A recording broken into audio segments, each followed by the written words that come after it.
అసలు ఏం మాట్లాడారని తెలుసుకోలేదు. మీరందరూ ఏం చెప్పారంటే నాకు అన్ని సమస్యలకి కారణం రేటు, ఇది తప్ప అసలు సమస్య లేదు పోమని, that is the only reason, దానివల్లనే జరిగింది పోమని. అయితే నేను రాష్ట్రంలో ఉన్నటువంటి అన్ని జిల్లాల్లో దాదాపుగా ప్రతి మారుమూల ప్రాంతానికి కూడా వెళ్తూ వస్తున్నాను. ఇంతవరకు నేను కూడా చెప్పాలి, ఉన్నమాట ఒప్పుకోవాలి, నేను కూడా వాస్తవం. 2 సంవత్సరాలు వచ్చినా సరే ఈనాడు మీ జనగాం లోపలికి ఎంటర్ కాలండి. ఆ పోతు వరంగల్ పోతూ జనగాం దగ్గర ఆగి ఈ చైర్మన్లో లేకపోతే ఎవరైనా నలుగురు లేకపోతే మా ఆఫీసర్లతో మాట్లాడి అట్లా టిఫిన్ చేసుకుని వెళ్ళిపోయాం, కానీ ఎప్పుడు లోపల రాలేదు. నేను ఈసారి అనుకున్నాను అట్లా కాదు, జనగాం అట్లా వరంగల్ పోతూ టిఫిన్ చేసిపోవటం కాదు, జనగాం లోపలికి వెళ్ళి అసలు మొత్తం అన్ని చూద్దామని చెప్పాను. అంటే మీరు రమేష్కి ఒకటే మాట చెప్పాను, నేను వచ్చాను 1-2 రోజులు టైం ఇస్తాను, ఒక రోజు కాదు, నేను రాత్రి కూడా పడుకుంటాను, నేను రాత్రి ఇక్కడే పడుతున్నాను జనగాంతోనే, 2 రోజులు ఉంటాను, ప్రతి బిఎంసీ దగ్గరికి తీసుకొని అసలు ఏం జరుగుతున్నది నాకు ఎక్కువ అని చెప్పాను. నిన్న మొత్తం వరుసగా 4-5 బిఎంసీలు చూసాం. ఒక రాత్రి ఒక విలేజ్లోకి వెళ్ళి అక్కడ కలెక్షన్ జరిగే దగ్గర ప్రొక్యూర్మెంట్ సెంటర్ దగ్గర మీరు పాల సేకరణ కేంద్రం దగ్గరికి వెళ్ళి రాత్రి చూసాం. పొద్దున ఒక పాల సేకరణ కేంద్రం దగ్గరికి వెళ్ళి అక్కడ కూడా చూసాం. మీతో అంటే సంఘం అధ్యక్షులే కాదు, రైతులతోటి డైరెక్ట్గా ఏంటనేటువంటిది కూడా మాట్లాడారు. ఇందులో నాకు ఒక విషయం అంటే మనం మంచి చెడు ఉన్నట్టుగా మాట్లాడుకోవాలి, బ్లంట్గా మాట్లాడుకోవాలి. ఒక కుటుంబంలో ఉందంటే మంచి ఉంటుంది, చెడు ఉంటుంది. అక్కడ లోపల మనం 4 గోడల మధ్య అన్ని విషయాలు మాట్లాడుకోవాల్సింది. ఇవాళ ఇందాక రమేష్ అన్నట్టు నాకు ఒక విషయం తెలుస్తుంది. నేను ఇంతవరకు తిరిగి వచ్చినటువంటి అన్ని ఏరియాలలో కూడా సొసైటీలన్నీ గట్టిగా ఉన్నాయి. ప్రతి దగ్గర కూడా అధ్యక్షులందరూ బాధ్యతాయుతంగా కనపడుతున్నారు. ప్రతి వాళ్ళు మేము ₹4 ఇన్సెంటివ్ రాకపోతే మేము ₹2 ఇచ్చామని చెప్పిన వాళ్ళు చెప్తున్నారు. మా దగ్గర నుంచి ఇచ్చాము సార్, ఏదో రకంగా ముందు వెనకబడ్డాము, తిప్పలు పడ్డాము, మేము ఇచ్చుకుంటూ చేసుకుంటూ వస్తున్నాం అన్నారు. మొత్తం ఇవ్వలేకపోయినా సరే కొంత రైతుల్ని పెట్టుకున్నాం, రైతు ఎక్కడికి పోకుండా మా దగ్గరే పెట్టుకుంటే కాపుకొని కూర్చున్నాం మేము అని చెప్తున్నాం. కొన్ని సంబంధించినంత వరకు వాళ్ళకి ఇన్సూరెన్స్ కూడా మేము ఏదో రకంగా ఇచ్చాం సార్, ఇంతవరకు కాపాడుకుంటూ వచ్చాము, మొత్తం కాకపోయినా కొంతవరకు చేసుకుంటూ వచ్చాం. మా దగ్గర సాధ్యమైనంత వరకు ఎవరు ప్రైవేట్ డైరీ రాలేదు, ఎవరిని కాలు పెట్టడం లేదు, కాలు ఎరగొట్టేస్తామని చెప్పాను. సరే మా రైతుకి ఏమిటనేటువంటిది చెప్పామనేటువంటి మాట పట్టుకుంటూ వచ్చారు. కాకపోతే నాకు అర్థం కాని విషయం ఏంటంటే, మీ పక్కనే ఎక్కడో గుజరాత్లో, మహారాష్ట్రలో లేకపోతే ఇంకేదో జిల్లాల సంగతి పక్కన పెట్టండి, మీ పక్కనే మీ 15 కిలోమీటర్లకి 20 కిలోమీటర్ల పక్కన ఉండేటువంటి సొసైటీలు అంత స్థాయిలో చేయగలుగుతుంటే ఇక్కడ సొసైటీ కాన్సెప్ట్ ఏమైంది, ఎందుకు ఇదైపోతున్నది? ఇక్కడ సొసైటీలో వెండార్ సార్ ఓన్లీ 16 సొసైటీలు సార్, వెండర్స్. ఎక్కడైనా సరే ఒకటి గుర్తుపెట్టుకోండి, రైతు అనేటువంటి వాడికి బెనిఫిట్ జరగాలి అని చెప్పినంటే, రైతులను రక్షించుకోవాలి అని చెప్పినంటే, మన రైతాన్ని రక్షించుకోవాలంటే ఖచ్చితంగా cooperative society, dairy cooperative society ఉండాలి. దానికి ఒక బాధ్యుడైనటువంటి అధ్యక్షుడు ఉండాలి. బాధ్యత తీసుకొని నా సంఘం, నా గ్రామం, నా రైతు అనేటువంటి బాధ్యత చెప్పేటువంటి వాడు ఉండాలి. అప్పుడే పరిస్థితి అనేటువంటి అది లేనటువంటి నాడు కేవలం కమర్షియల్ గా ఆలోచన చేస్తాం. అంటే ఏమిటి, నాకు ఇవాళ ఏమొస్తుంది, ఇవాళ తినడానికి ఏమొస్తుంది, రాత్రి పడుకోవడానికి ఎక్కడికి ఉంది, ఇంతకు తప్పితే ఇక వేరే ఏముంది. ఇవాళ ₹10 వచ్చింది, ఇటు వెళ్ళిపో, ఇంకొకటి 15 ఇస్తాడు, అక్కడికి వెళ్ళు, వాడు ఇంకో 5 ఇస్తానన్నాడు, వీడి దగ్గరికి దూకు. ఈ ఒక దగ్గర నుంచి ఒక దగ్గరికి కప్పగంతులు వేసేటువంటి కాన్సెప్ట్ మనకి ఎప్పుడు కూడా సహకార సంఘాల్లో ఉండదు. సహకారం అంటేనే అసలు అది కాదు పద్ధతి, అది కాదు. కష్టమైనా నష్టమైనా ఒకే దగ్గర ఉండాలి. సమస్య వచ్చినప్పుడు నలుగురు పంచుకోవాలి, లాభాలు వచ్చినప్పుడు నలుగురు పంచుకోవాలి అనేటువంటిది సహకార సంఘం. ఇవాళ మన ఫెడరేషన్ విజయ డైరీ, దీని పేరేమిటి? దీని పేరేంటి? Telangana state dairy development cooperative federation. ఏమిది ఉత్త ఫెడరేషన్ కాదు, ఇది ఏమన్నా కంపెనీస్ యాక్ట్ కింద రిజిస్టర్ అయిందా? ఇది ఏమన్నా companies act, private limited company మందేమో, ఇది కోఆపరేటివ్ ఫెడరేషన్. ఇది మీరు ఇందులో పనిచేశారు, మీకు దీని గురించి బోర్డు అంతా తెలుసు. ఒక స్ట్రక్చర్ అనేటువంటిది ఉంటుంది, కోఆపరేటివ్ అనేటువంటిది ఉంటుంది. నేను కోఆపరేటివ్ డిపార్ట్మెంట్ నుంచి వచ్చినటువంటి ఆఫీసర్ని. నేను ఇవాళ ఈ కోఆపరేటివ్ స్ట్రక్చర్ గురించి పూర్తిగా తెలుసు. మీ సంఘాల చట్టం రాసిందే నేను. మొన్న తెలంగాణ వచ్చిన తర్వాత సహకార సంఘాల చట్టం రాసింది నేను. మొత్తం దానికి సంబంధించినంత నేను చెప్తున్నాను, ఒకటే మాట చెప్తున్నాను, ఎక్కడైతే సహకార సంఘాలు పటిష్టంగా ఉన్నాయో, సంఘ స్ఫూర్తి అనేటువంటిది ఉందో, అధ్యక్షుడు అనేటువంటి వాడు బాధ్యత తీసుకుంటాడో, అక్కడ రైతుకు ఏమైనా కష్టం రాదు. వేరే రకంగా మనకి సమస్యలు ఏదైనా వచ్చినా సరే సంఘం కాపాడుకుంటుంది ఎప్పుడు కూడా. ఇక్కడ ఆ సంఘం కాపాడుకోవడం అనేటువంటిది లేదు. ఎవరికి వాళ్ళు వాళ్ళ వ్యక్తిగతమైనటువంటి లాభం గురించినటువంటి మాట మనకు కనపడుతుంది. అది చాలా కష్టం. రానికి మీరు ఇదైపోతుంది. ఇవాళ ప్రైవేట్ డైరీల గురించి మనం మాట్లాడకండి. మీరు ఎంతవరకు అవగాహనతో మాట్లాడుతున్నారో నాకు తెలియదు. ఒకంత బాధతో నేను చెప్తున్నాను. ఇవాళ ఇవాళ నీకు ప్రైవేట్ డైరీ వాడు రేట్ ఇస్తున్నాడు అంటున్నాడు. ఎందుకు రేట్ ఇస్తున్నాడు ప్రైవేట్ డైరీ వాడు? ఇక్కడ విజయ సంస్థ ఉంది కాబట్టి, గవర్నమెంట్ 4 రూపాయలని ప్రకటించింది కాబట్టి. ఇచ్చిందా, లేట్ అయిందా, ఇచ్చిందా, ముందు ఇచ్చిందా, తర్వాత ఇస్తానని గవర్నమెంట్ అన్నది కాబట్టి ఇమీడియట్ గా నీకు ప్రైవేట్ డైరీ వాడు రేటు పెంచాడు. ఇవాళ ఇక్కడ విజయ సంస్థ ఉంది కాబట్టి ప్రైవేట్ డైరీ వాడు రేటు పెంచుతాడు. ఒక రోజు ఇక్కడ విజయ సంస్థ అనేటువంటిది వెళ్ళిపోయిన నాడు మీరు చూడండి ఏం జరుగుతుందో. అప్పుడు ఎంత రేట్ ఇస్తారో కూడా మీకు తెలుస్తుంది. ఒకసారి వెళ్ళిపోతే విత్డ్రా అయిపోతే తెలుస్తుంది ఏంటో రేటు అని. ఈ సంగతి మేము అనేక రాష్ట్రాలలో చూసాం. ఎక్కడెక్కడైతే కోఆపరేటివ్ సొసైటీలు పక్కకి వెళ్ళిపోయినాయో ఇమ్మీడియట్ గా అక్కడ ప్రైవేట్ వ్యక్తులు వచ్చేసరికి గద్దల్లాగా ఇదైపోతుంది. మీకు ఇక్కడ దాకా ఉంది ప్రైవేట్ వ్యాపారం కూడా ఓ సూపర్ మార్కెట్ డిస్కౌంట్లు, రేట్లు, గీట్లు ఈ కథలన్నీ వెళ్ళిపోతాయి. అసలు నీ డిస్కౌంట్ అనేటువంటిది పెద్ద మాయాజాలం. అది నీకు రేటు తగ్గించడం అనేది మాయాజాలం. అసలు ఏమిటనేటువంటి నిన్ననే మన దగ్గర నుంచి మనం మాట్లాడాం. కొన్ని దగ్గర నుంచి రైతులు వచ్చి చెప్తున్నారు మేము ప్రైవేట్ డైరీకి వచ్చామంటే తర్వాత వచ్చి ఇక్కడికి వచ్చాం, జెర్సీకి వచ్చామని చెప్తున్నాడు. పేరు కూడా నేను చెప్తాను. ఏం చెప్పారు తీసుకోండి. లేకపోతే ఇంకో డైరీ అని పేరు కూడా చెప్పలేదు. కొన్ని వెళ్ళామని 4 రోజులు రేట్ ఎక్కువ ఇచ్చాడు, తర్వాత 5వ రోజులకి ఫ్యాట్ ఎస్ఎన్ఎఫ్ కట్ చేసి పడేశారు. లేకపోతే ఒక రోజు పాలు పాడైపోయినాయి, మీ మొత్తం మీ సొసైటీ బిల్లు లేకపోమని చెప్పి ఇంకో రోజు తర్వాత ఇంకోటి వచ్చాడు, కొన్నిసార్లు తీసుకుపోయాడు. ఆ తర్వాత ఆ సెంటర్ మొత్తం క్లోజ్ చేశాడు. ఎవడున్నాడు మనిషి ఎదిరి వెళ్ళిపోయింది, బిల్లులు కూడా ఎగ్గొచ్చిపోయారు. మీరు ఇక్కడ జనగామ గురించి మాట్లాడుతున్నారు. ఇవాళ రంగారెడ్డి జిల్లా తీసుకున్నట్టయితే మీరు ప్రభాకర్ రెడ్డి గారికి అన్ని బాగా తెలుసు, నాకంటే ఎక్కువ. మొత్తం వెండార్స్ ఉంటారు, అన్ని ప్రైవేట్ డైరీలు ఉంటాయి. మీ దగ్గరే ఉన్నాయి ప్రైవేట్ డైరీలు. అక్కడ మొత్తం పూర్తి కాంపిటీషన్ ఉంటుంది. ఆరపోయింది. అయినా కానీ ఇవాళ నాకు 55 లీటర్లు నాకు అక్కడ రంగారెడ్డి నుంచి వస్తుంది. ఇక మీరు ధర గురించి మాట్లాడుతున్నారు. నేను అందుకే మిమ్మల్ని స్పెసిఫిక్ అడిగాను, ఏమి ధర గురించి మాట్లాడుతున్నారా, ఏమి ధర ఇస్తున్నారు అని చెప్తున్నాను నేను. ఇప్పుడు మీరు ధర గురించి మాట్లాడితే సరే మన వాళ్ళు ఇందాక చెప్పారు ఏది ₹1 రేటు పెంచామని చెప్పినాను. రేటు ₹1 16వ తారీఖు బిల్లు నుంచి వస్తుంది. ఈ ₹1 రేటు పెంచిన తర్వాత వాళ్ళు మీరు కౌగిలికి తీసుకుంటే టోటల్ సాలిడ్స్ మీరు ఎవరైనా సరే డైరీలు అనేటువంటి చూడండి. డైరీలో అనుభవం ఉన్నటువంటి వాళ్ళు అందరికీ తెలుసు. పాలకు రేట్ అనేటువంటిది లీటర్ల లెక్కన ఎవరు పెట్టేవాడు. ఈ లీటర్ ఏముంది, మీది ఎన్ని లీటర్లైనా వస్తుంది, అందులో ఏవో ఒకటి కలిపిన తర్వాత వీడికి వస్తే ఎన్ని లీటర్లైనా వస్తుంది. అన్ని పాలు తెలగానే ఉంటాయి. మీకు పాలకు రేట్ అనేటువంటిది ఎప్పుడు కూడా కౌ మిల్క్ అయితే టోటల్ సాలిడ్స్ బట్టి లెక్కిస్తాడు, టీఎస్ ని బట్టిస్తారు. అదే బఫెల్లో మిల్క్ అయితే కేజీ ఫ్యాట్ మీద లెక్కిస్తాడు. ఇందులో ఎవరు కూడా నష్టపోయే వ్యాపారం చేయడు. ముఖ్యంగా ప్రైవేట్ కూడా అసలు చేయడు. ఏమైనా చేస్తే మేమే చేయాలి నష్టం మీద వ్యాపారం. ప్రైవేట్ వాడు ఎప్పుడు కూడా పొరపాటు చేయడు. ఏదన్నా సరే ఇవాళ కేజీ టీఎస్ రేట్ తీసుకుంటే మనకి ₹1 రేటు పెంచిన తర్వాత మన రేట్ ఇవాళ ₹248 కేజీ టీఎస్. నార్మల్కి 227, కరీంనగర్ 245, ముల్కనూరు 245, హెరిటేజ్ 245, దొడ్ల 240, జెర్సీ 240. ఇది వాళ్ళ రేటు, కేజీ టీఎస్ రేటు. అంటే మనం ₹1 పెంచిన తర్వాత అది వాస్తవం రేటు. మళ్ళీ ఇది ₹4కి సంబంధం లేదు నేను చెప్పినటువంటి. ₹4 కాకుండానే రేటు నేను చెప్పేటువంటి. అంటే ఎట్లా ఉంటుందంటే మార్కెట్ లో మాయాజాలం ఉంటుంది. ఎవరికి వాడు రేటు పెంచానంటాడు, చేశానంటాడు. మీకు ఏమి ఇచ్చాడనేటువంటిది చాలా ఇంపార్టెంట్.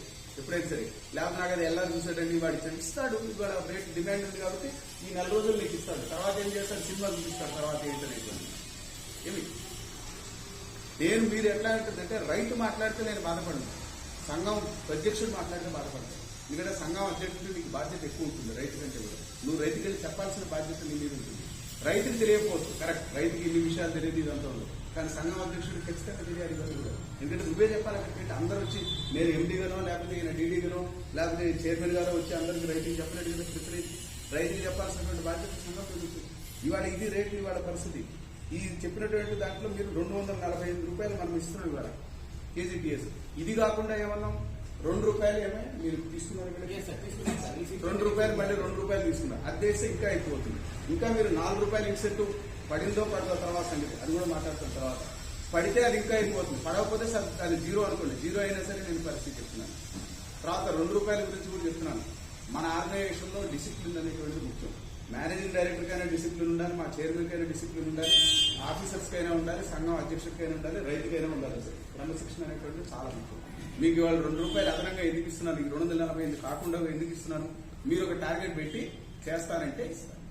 అది మీ ఒక్కరికే కాదు, అదొక పాలసీ. అది పాలసీ మ్యాటర్ అనేటువంటి ఎట్లా ఉంటుంది, రాష్ట్రం మీద ఏ డీడీ అయినా సరే ఏదైనా 1 కానీ 2 కానీ బిఎంసీలు తీసుకొని వచ్చి ఇగో ఇవాళ నాకు 100 లీటర్లు వస్తుంది, నేను నెలలో దీన్ని 200 చేస్తాను అంటే నేను ఖచ్చితంగా చెప్తున్నాను ఓకే నీకు ₹2 ఎక్స్ట్రా ఇస్తాను. దానికి మీరు నిలబడేటట్టయితే వస్తుంది, లేకపోతే ఆ ₹2 వెళ్ళిపోతుంది. మళ్ళీ ఆ తర్వాత ₹2 రాలేదు మీరు కంప్లైంట్ చేసినా సరే ఏం లేదు. ఆ డబల్ తీసుకొని వచ్చి మీరు ఆ టార్గెట్ చేసి మీ 2 రూపీస్ ప్రీమియం ఉంచుకునేటువంటి బాధ్యత సంఘాల అధ్యక్షుల మీద ఉంటుంది. మీరు బాధ్యతతో పనిచేయాలి. మీరు అందరూ కూడా ఒకరిని డిమాండ్ చేయడం కాదు, మీ మీద బాధ్యత ఉంది. ముందు అధ్యక్షుడు అంటే అర్థమైతే ముందు అధ్యక్షుడికి బాధ్యత ఉంటుంది. మనకు ఒక సీట్ ఇచ్చారని చెప్తానంటే ఒక డెసిగ్నేషన్ రాగానే దాంతోపాటు ఏమొస్తుంది, అధికారాలతో పాటు బాధ్యతలు వస్తాయి. ముందు బాధ్యత వస్తుంది, తర్వాత అధికారం వస్తుంది. ఎప్పుడైనా సరే మనం అధికారం ఒకటే చూడదు, ముందు బాధ్యతలు చూడండి. ఎప్పుడైనా సరే ఇది తీసుకొచ్చేటువంటి బాధ్యత మీ మీద ఉంటుంది. ఇది జాగ్రత్తగా మీరు ఆలోచన చేయండి. ఈ రేట్ల గురించి వేరే రకంగా మీరు చదవకండి. అవన్నీ రకరకాల మాటలు ఉంటాయి. అవన్నీ కూడా మీరు ముందు అవగాహన చేసుకోండి. అసలు ఏమిటి రేట్ ఏమిటి, అదేమిటి, ఎక్కడేమి జరుగుతుంది అనేది అవగాహన తీసుకోండి. మీరు అవగాహన చేసుకొని వేరే వాళ్ళకి దానికి మీరు రైతులు చెప్పేటువంటి బాధ్యత మీరు తీసుకోండి. నాకు ఇప్పుడు వరకు వచ్చినప్పుడు జనగామలో అందరూ కూడా ఖచ్చితంగా వాళ్ళు చెప్పుకుంటూ వస్తున్నారు. ఈ 2 రూపాయలు కూడా అందరికి వెళ్ళేది కదా మీ షెడ్ మొత్తం ఎన్ని బిఎంసీ 3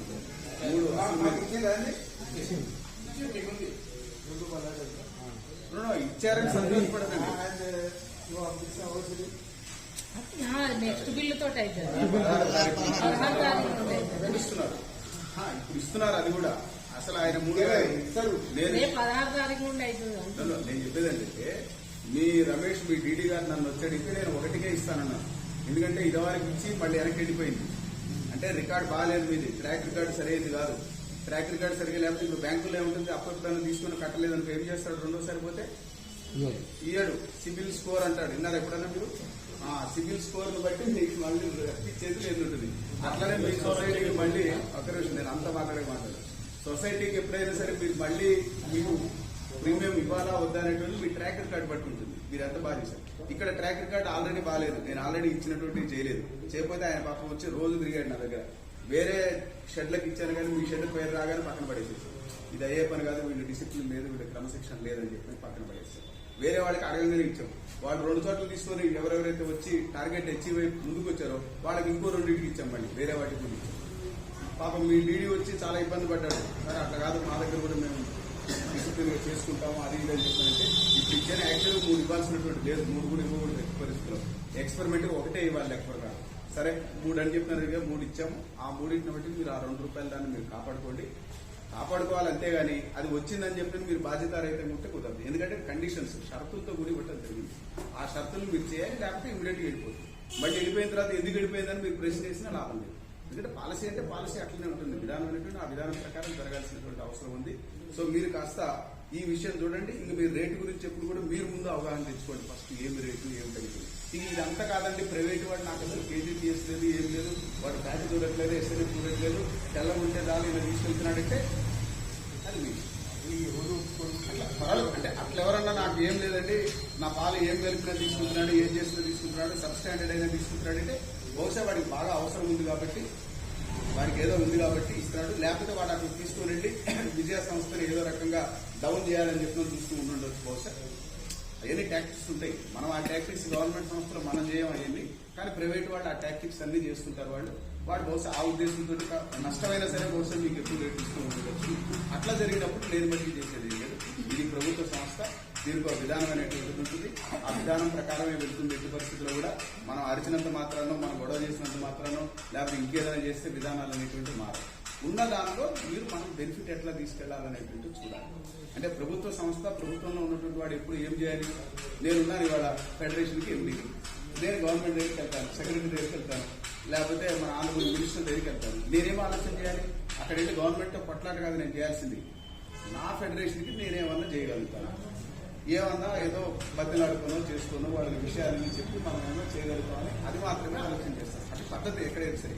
నేను ఇవాళ చెప్తున్నాను, మీ ఇన్సెంటివ్ సంబంధించింది 4 రూపీస్ ఇన్సెంటివ్ ఇదివరకు మనకి దాదాపుగా 18 నెలల 20 నెలలు కూడా పెండింగ్ వచ్చింది. ఒక దశలో వచ్చేసేసి రానటువంటి పరిస్థితి, రైతులు ఇబ్బంది పడ్డారు, మాకు ఇబ్బంది అయింది. ఈవెన్ యానిమల్ హస్బెండరీ ఆఫీసర్లు కూడా పాపం వాళ్ళు ఎక్కడికి పోతే వాళ్ళని కూడా నిలదీశారు. ఇవన్నీ వాస్తవ పరిస్థితి. ప్రభుత్వానికి ఉండే ఇబ్బంది ప్రభుత్వానికి ఉంది. కరోనా వచ్చింది, కొత్త సమస్యలు వచ్చింది. అయినా సరే మేము వెళ్ళి ఎట్టి పరిస్థితుల్లో కూడా లేదండి ఇది చాలా ఇంపార్టెంట్ విషయం, ఇది ఏదైనా చేయాలని మినిస్టర్ అడిగాం. మినిస్టర్ గారు విమేషన్ మినిస్టర్ వెళ్ళి గొడవలు చేయలేదు కదా. గొడవలు చేస్తే ఎట్లా అవుతుంది? మనకి మన పని సాధించుకోవాలి. అక్కడ చేయాలి. వెళితే మినిస్టర్ గారు చివరికి ఏం చేశారు? మా మినిస్టర్ గారు, తర్వాత ఆనరబుల్ ఫైనాన్స్ మినిస్టర్ గారు పెట్టి ఒక మీటింగ్ పెట్టించి దాంట్లో డిస్కషన్ చేసి అందులో స్పెసిఫిక్ గా ఏం చేశారు? ఏప్రిల్ 2020 వరకు కదమ్మా, ఏప్రిల్ 2020 వరకు మొత్తం 20 కోట్లు 30 కోట్లు ఆనాడు ప్రభుత్వం రిలీజ్ చేసింది. 30 కోట్లు ప్రభుత్వం 3 రూపాయల లెక్కలు రిలీజ్ చేసింది. 4 రూపాయలు 1 రూపాయి మనం పెట్టుకున్నాం. నాకు కూడా కండిషన్ పెట్టారు. ఇప్పుడు మిమ్మల్ని ఎట్లయితే నేను క్రమశిక్షణ గురించి మాట్లాడుతున్నానో ప్రభుత్వం కూడా నన్ను క్రమశిక్షణ గురించి అడిగింది. మీరు ఇవాళ మీ సంస్థ మంచిగా వచ్చింది, బాగుంది, సంతోషం. మరి మీరు మంచిగా వచ్చినప్పుడు రైతులు మీరు కూడా పెట్టుకోవాలి కదా, అన్ని ప్రభుత్వం పెట్టాలంటే ఎట్లా అన్నారు. అంటే నేను కూడా అన్నాను, ఎస్, మేము ఉన్నది రైతులకి, మాకు డబ్బులు వస్తే మేము రైతులకి ఉంటాను, మేము వెనకాడమని ఎట్టి పరిస్థితుల్లో. మీరు 3 రూపాయలు పెట్టుకుంటారు, నేను 1 రూపాయి పెట్టుకుంటాను ఇమీడియట్గా. వెంటనే అక్కడికక్కడికే బోర్లో స్పాట్లో డెసిషన్ తీసుకున్నాను. నాకు తెలుసు దానికి ఖర్చు ఎంత అవుతుంది అనగానే ఏం చేశారు, మన finance minister Harish Rao sir, మన మినిస్టర్ గారు ఇమ్మీడియట్ గా 30 కోట్లు రేపు రిలీజ్ చేసేయండి. 30 కోట్లు రిలీజ్ చేయండి అనగానే అంటే అది చూస్తే 3 రూపాయల లెక్కలు వాళ్ళు ఏప్రిల్ వరకు 30 కోట్లు వాళ్ళు రిలీజ్ చేయాలి. వాళ్ళు రిలీజ్ చేసిన మర్నాడు ఇమ్మీడియట్ గా 10 కోట్లు మనం రిలీజ్ చేస్తాం. మొత్తం 40 కోట్లు వెళ్ళింది. ఏప్రిల్ వరకు మొత్తం ఈ ల్యాబ్స్ లో ఉండేటువంటి 4 రూపీస్ ఇచ్చేట్టు కూడా 4 రూపీస్ క్లియర్ అయింది. 30 కోట్లు గవర్నమెంట్ ఇచ్చింది, 10 కోట్లు మనం. అదైన తర్వాత ఏప్రిల్ నుంచి మళ్ళీ ఇప్పుడు జనవరి వరకు, మొన్న జనవరి వరకు ఇంకా 10 కోట్లు పోయి మళ్ళీ ఫైనాన్స్ మినిస్టర్ గారి దగ్గర మా చైర్మన్ గారు, మా మినిస్టర్ గారు వెళ్ళి ప్రత్యేకంగా అడిగి మళ్ళీ 10 కోట్లు మొన్న రిలీజ్ చేయించారు. అది ఇప్పుడు ఆల్రెడీ ఫైనాన్స్ లో ఉంది, టోకెన్లు కూడా వచ్చినాయి. 2-3 రోజుల్లో మీకు డిసెంబర్ వరకు కంప్లీట్ అది కూడా క్లియర్. ఆ 10 కోట్లు రాగానే మేము కూడా 3.5 కోట్లు మేము రిలీజ్ చేయాలి. 3.5 కోట్లు మేము రెడీగా దగ్గర పెట్టుకున్నాం. అది రాగానే దీన్ని రిలీజ్ చేసేయాలి. తర్వాత ఈ మొత్తం 30-40 కోట్లు గవర్నమెంట్ ఇచ్చింది. మేము ఇచ్చేటువంటి 15 కోట్లు, మొత్తం 55 కోట్లు ఇవన్నీ కూడా కేవలం విజయ డైరీకే జరిగింది. వేరే మూడింటికి ఇవ్వలేదు. ఈ విషయం అందరికీ తెలుసు. వాళ్ళు చాలా నారాజుగా ఉన్నారు కూడా. ఆ విషయం ఆ రైతుకి ఎవరికి పడలేదు. కరీంనగర్ కానీ, ముల్కనూరు కానీ, నార్మల్ కానీ ఎవరికి పడలేదు. వాళ్ళ ఇంకా మినిస్టర్ దగ్గర చదువుతున్నారు మాట్లాడి. వాళ్ళకి కూడా గవర్నమెంట్ అంది, ఇది కూడా ఇస్తాం, కొంత మొత్తం కాకపోయినా కొంత ఇస్తాం. కాకపోతే ముందు విజయ డైరీకి ఇస్తాం, ప్రాధాన్యత విజయ డైరీకి ఇస్తామని చెప్పారు. మీ అందరికి సంబంధించినందుకు ఏప్రిల్ వరకు అయిపోయింది. రేపు జనవరి వరకు దానికి సంబంధించి కూడా ప్రభుత్వం ఇచ్చేది ఇస్తుంది, మనం ఇచ్చేది ఇవ్వడం జరుగుతుంది. ఇది కేవలం మనకే జరిగింది. మనకి ఎందుకు జరిగింది ఇది? ఇవాళ విజయ డైరీ అంటే ఒక పద్ధతిలో నడుస్తున్నది, ఒక క్రమశిక్షణలో ఉంది. ఇవాళ కొంత లాభాల్లోకి వచ్చింది. వాళ్ళు రైతులకి కావాలంటే వాళ్ళ దగ్గర నుంచి వాళ్ళ డబ్బులు రైతులకు పెట్టడానికి వాళ్ళు ముందున్నారు అని ఇవాళ మన ఆంధ్రప్రదేశ్ చీఫ్ మినిస్టర్ గారి దగ్గర నుంచి మొదలుకొని అందరూ కూడా ఒక నమ్మకం అనేటువంటి వచ్చింది. కాబట్టి వాళ్ళు మనకి ప్రాధాన్యత ఇవ్వాలి. అంత ఇదిగా ఇస్తున్నప్పుడు మీరందరూ కూడా జాగ్రత్తగా ఉండాలి. మీరు ప్రైవేట్ వ్యక్తుల్లాగా మాట్లాడదు, కోఆపరేటివ్ సొసైటీ అధ్యక్షుల్లాగా మాట్లాడాలి. ఎవరో ప్రైవేటు మిడిల్ మెన్లు దళారీలాగా మాట్లాడదు. దళారీ మాట వేరే ఉంటుంది. దళారీ వాడు నా జేబులో ఏమొచ్చింది వెళ్ళిపోతా బయటికి, అంతవరకు. సాయంత్రం ఏమవుతుందనేది లేదు. నువ్వు జేబులో డబ్బులు వేసుకుని వెళ్ళిపోయేవాడు కాదు. రేపు పొద్దున మళ్ళీ నువ్వు సొసైటీ ప్రెసిడెంట్ అని వెనక్కి వచ్చేవాడు నువ్వు. అది కొంచెం విజ్ఞతతోటి జాగ్రత్తగా చూడండి. మనం అది ఇవ్వటం జరిగింది. అదే కాకుండా మళ్ళీ బోర్డు సమావేశం జరిగింది ఈ మధ్య 15 రోజుల క్రితం. సమావేశం జరిగినప్పుడు అందులో బోర్డులో మేము ప్రత్యేకంగా తీసుకురండి, నేను చైర్మన్ గారు తీసుకురండి చెప్పాం. లేదు మనం 1 రూపాయి ఇచ్చేట్టు మనం భరిస్తున్నాం, అదే కాదు ఇంకా ఎక్స్ట్రా కూడా మనం ఏదైనా చేయాలని అనేసి నేను ముందు చెప్పాను. ఎస్, రేటు దగ్గర కొంత సమస్య ఉంది. ఇవాళ మనం ఓన్లీ 4 రూపీస్ ఇన్సెట్ ఇస్తున్నాము, చేస్తున్నాము, కానీ రేట్లు కూడా మనం చేయాలి. దాన్ని అని చెప్పి 1 రూపీ పెంచాలనేటువంటి ఉద్దేశంగా రావడం జరిగింది. అది 16వ తారీఖు నుంచి దాన్ని ఉంటుంది. అది కాకుండా ఇందాక మన ఆఫీసర్ చెప్పినట్టుగా దానాకు సంబంధించినటువంటి ఇష్యూస్ దాని మీద ఇచ్చాం. అది కాకుండా మనం అన్నట్టు 10,000 రూపాయల ఏదైనా పశువులు తీసుకుంటే ఆ సబ్సిడీ ఇవన్నీ కూడా ఎందుకు తీసుకుంటున్నాం? ఇవాళ మనం ఒక క్రమశిక్షణతోటి బాధ్యతతో ఉన్నాం కాబట్టి, ఆర్థికంగా మనం ఒక స్థితిలోకి వచ్చాం కాబట్టి ఆ డబ్బుల్ని మళ్ళీ మనం రైతులకు ఇవ్వాలి అనే ఉద్దేశంతో ఇవన్నీ చేస్తున్నాం. కానీ పాల ప్యాకెట్ రేట్ అని వచ్చి పెంచాము మనం. 1 పైసా కూడా పాల ప్యాకెట్ రేట్ పెంచడం అంటే మనకి సంస్థకు వచ్చే ఆదాయం 1 పైసా పెరగల, కానీ ఖర్చు మట్టికి పెరిగింది. దాన్ని మేము ఖర్చులాగా చూసుకోవటం లేదు. రైతుకి ఇవ్వాల్సినటువంటి మనం ఎట్లా చేయాలి అనేటువంటి ఒక పాలసీ ఉంది. దూరదృష్టితో ఆలోచన చేస్తున్నాం. మంచిగా ఒక సంస్థను ముందుకు తీసుకెళ్ళాలి. మేము గవర్నమెంట్ కూడా చాలా స్పెసిఫిక్గా ఇందులో అసలు ఏ మాత్రం భేషజాలు లేకుండా మినిస్టర్ గారికి మేము ఈ విషయం చెప్పడం జరిగింది. సార్, ఈ విజయ సంస్థ ఉన్నంత వరకే ఈ రాష్ట్రంలో పాడి రైతులకు మనుగడ ఉంటుంది. విజయ సంస్థ అనేటువంటి ఒకసారి వెళ్ళిపోతే ఇవాళ ఆంధ్రప్రదేశ్లో ఏం జరుగుతుందో చూడండి. అక్కడ పరిస్థితి ఏముందో చూడండి. చివరికి ఆంధ్రప్రదేశ్లో విజయ సంస్థ అనేటువంటి పూర్తికి పోతే వాళ్ళ అమూల్ సంస్థను తీసుకొని వచ్చి అమూల్ సంస్థకి 1000 కోట్ల రూపాయలు డబ్బులు ఇచ్చి అవన్నీ చేయించి ఇవాళ మళ్ళీ వాళ్ళ ప్రైవేట్ వ్యాపారుల బారి నుంచి కానియకుండా వాళ్ళని చేయడానికి ఇవాళ ఆ రాష్ట్ర ప్రభుత్వం అష్ట కష్టాలు పడుతుంది. ఇవాళ మనం ఆ రకమైనటువంటి పరిస్థితులు రాపరించద్దు. మనకి మనం కూడా మళ్ళీ పోయి అమూల్ని తీసుకొని వచ్చి మిమ్మల్ని చేయడానికి చేసేటువంటి పరిస్థితి రాకూడదు. ఉన్నదాన్ని రక్షించుకోవాలి. దానికి మనందరం చేస్తున్నాం, మన అధికారం చేస్తున్నారు. మనకు సంబంధించినంత వరకు నేను సొసైటీ సభ్యులు కూడా అదే కావాలని చెప్పిన నేను మొన్న వెళ్ళాను, కామారెడ్డి వెళ్ళాం, నిజామాబాద్ వెళ్ళాం, మీరు సిద్దిపేట చూస్తున్నాం. ఆఖరికి పూర్తిగా వెండార్లు దళారులు మాత్రమే ఉండేటువంటి సంగారెడ్డి, మెదకు, రంగారెడ్డిలో ఉంది. వాళ్ళు కూడా వాళ్ళందరినీ చెప్పాము, దళారులు ఎవరైతే ఉన్నారో, మిడిల్ మ్యాన్ ఎవరైతే ఉన్నాడో, నువ్వు మిడిల్ మ్యాన్ అంటే కుదరదు, నీ షర్ట్ ఇప్పారు, కొత్త షర్ట్ వేసుకోవాల్సిందే. నువ్వు రా, సంఘాన్ని పెట్టు, సభ్యులను చేర్పించు, రిజిస్టర్ చేయొచ్చు, నువ్వు అందరూ ఎన్నుకుంటే కావాలంటే దాని ప్రెసిడెంట్గా ఉంటుంది. కానీ సంఘం పద్ధతి ప్రకారం జరగాలి, బైలా ప్రకారం జరగాలి. నువ్వు అక్కడ ఎనలైజర్ పెట్టాలి, ఎనలైజర్ పెట్టి ఖచ్చితంగా ఎంత వస్తుందో, నువ్వు ట్యాక్ ఎంత, ఎస్ఎల్ఎఫ్ ఎంత, రేట్ ఎంత, నువ్వు రైతుకి చూపించాలి, డైరెక్ట్ గా పారదర్శకంగా చేయాలి. ఏదో నీ ఇంట్లో పనిలాగా, ప్రైవేట్ సంస్థలాగా నా ఇష్టం వచ్చిన రేట్ ఇస్తాను, రైతుకి ఒకటి ఇస్తాను, ఇక్కడికి వచ్చి మాట్లాడతానంటే కుదరదు. ఇది అని చెప్పి గట్టిగా చెప్తాను జరుగుతుంది. వాళ్ళు కూడా మారుతున్నారు. అందుకే ఈ క్రమశిక్షణ తీసుకురావడం కోసం ఇందా మీరు చెప్పారు, అవును సార్ మాకు ఇవాళ వాడు ఇస్తాడు వెళ్ళిపోతాడు. లేదండి, నేనేం చేస్తాను? నేను పొయ్యను వెళ్తాననేటువంటి నేను బతిలాడి చేయలేను కదా. నా సంస్థ నాదే అనుకుని ఉన్నటువంటి వాడిని మాత్రమే నేను చూసుకుంటాను. నాకు ఇవాళ 10 రూపాయలు ఎక్కువ ఇచ్చాడండి, వాడు అసలు రేటు కూడా లేదు, తెల్లగుంటే దాళం ఇచ్చేసేస్తున్నాడు, లేకపోతే అసలు నీళ్లు పోసిన నాకు డబ్బులు ఇస్తున్నాడు. ఎందుకో ఇస్తున్నాడు, వాడికి వాడి ప్లాన్ ఏదో ఉంది, వాడికి ఎందుకో ఇస్తున్నాడు. వాడి దాని ఎన్నుకుంటేటువంటి పుత్రం ఉందో, లేకపోతే స్ట్రాటజీ వ్యూహం ఉందో, ఏదో చేస్తున్నాడు. చేయండి, నేనేం చేయగలుగుతాను దాన్ని? నేను నా సంస్థ ప్రకారం ఏం చేయాలనేటువంటి నేను చేస్తాను. ఇలాంటి వాళ్ళు ఎంతమంది అయినా పోయినా సరే, మీరు ఎప్పుడు చెప్తున్నాను, మీరు ఇంకో రకంగా అనుకుంటే నేను గట్టి మాట్లాడాలని, వాస్తవాలు గట్టిగా ఉంటాయి. ఎప్పుడు కూడా మన ట్యాబ్లెట్ వేసుకుంటే మందు ఎప్పుడు కూడా తీరుగా ఉంటుంది, మందు తీరుగా ఉండదు. తీరు ఉంటే ఓన్లీ పరిపరక్కటే తీరు ఉంటుంది, లోపల ఏముంటుంది, చేదే ఉంటుంది. ఎప్పుడైనా సరే మందు వాస్తవం చేరుగా ఉంటుంది. ఎవరైనా సరే ఇవాళ ప్రైవేట్ వాళ్ళ దగ్గరికి వెళ్ళారని నేను ప్రైవేట్ సంస్థలు చూశాను, దాంతో విజయానికి ఏమన్నా అవుతుందేమో అనుకుంటాను. విజయానికి ఏమీ కాదు, చోకా లేదు. ఇట్లాంటి ఎంతమంది ప్రైవేట్ వ్యాపారులు వచ్చినా, ఎవరైనా దళారులు వచ్చి ప్రైవేట్ సంస్థలకు వెళ్ళిపోయినా, మీరు ప్రైవేట్లోకి వెళ్ళిపోయామన్నా సరే, ఇట్లాంటి వాళ్ళని వీళ్ళు అడగని చెప్తారు పెద్దలు. తరాల వాళ్ళు చాలా మంది చూశారు ఇట్లాంటి వాళ్ళు. ఈ సంస్థ అక్కడే ఉండిపోతుంది, ఏం దోకాలేదు దీనికి. ఇవాళ నేను ఆశ్చర్యపోతే ఇంకో ఆశ్చర్యం చూస్తుంటాడు, ఇంకో ఆశ్చర్యం గట్టిగా చూస్తుంటాడు. ఇక్కడ ఏమి గవర్నమెంట్ ఉంది, ఆయన సపోర్ట్ ఏది కావాలన్నా సరే. రేపు మళ్ళీ కూడా పథకాలు పెడతారు, చెప్తున్నాను, ఏదో పథకాలు పెడతారు, ఇదని చెప్పలేదు, ఇదే విధంగా ఖచ్చితంగా 3 రకాలు వస్తుంది. కానీ ఈసారి మాత్రం ఇదివరకు జరిగినటువంటి తప్పులు జరగడానికి వీల్లేదు. నేను కూడా చాలా క్లియర్గా చెప్పాను, ఎవరైతే రైతు మనకి కంటిన్యూస్ గా పాల్గొస్తున్నాడో ఆ రైతు మాత్రమే మన రైతు, ఆ రైతుకు మాత్రమే మనం ఏదైనా సరే ప్రయోజనాన్ని ఇవ్వాలి. అందుకనే మనం చెప్పాం. ఇంతవరకు మనకు ఒక ప్రాబ్లం ఉంది.